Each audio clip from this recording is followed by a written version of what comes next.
ایک حکیم سے پوچھا گیا، زندگی میں کامیابی کیسے حاصل ہوتی ہے؟ حکیم نے کہا، اس کا جواب لینے کے لیے آپ کو آج رات کا کھانا میرے ساتھ کھانا ہوگا۔ سب دوست رات کو جمع ہو گئے۔ اس نے سوپ کا پیالہ لا کر رکھ دیا، مگر سوپ پینے کے لیے 1 میٹر لمبا چمچ دے دیا۔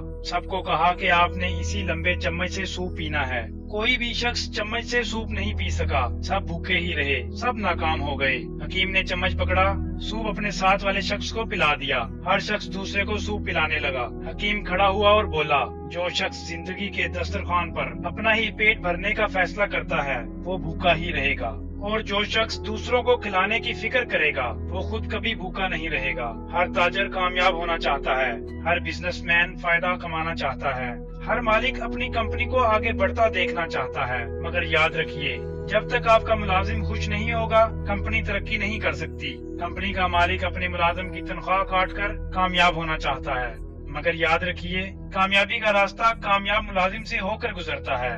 انگریزی کی کہاوت ہے، happy worker is a productive worker. خوش ملازم ہی تخلیقی صلاحیت دکھاتا ہے۔ حال ہی میں گیلپ سروے نے انکشاف کیا ہے کہ صرف امریکہ میں ناراض ملازموں کی وجہ سے $300 ارب سالانہ کا نقصان ہو رہا ہے۔ جب تک ملازم کا خیال نہیں رکھیں گے، اس کو اپنی طرح کا انسان نہیں سمجھیں گے، اس کی ضرورت کو اپنی ضرورت نہیں سمجھیں گے اور اس کے درد کو محسوس نہیں کریں گے، کامیابی کی منزل آپ سے روٹی ہی رہے گی۔ اسلام بھی یہی تعلیم دیتا ہے۔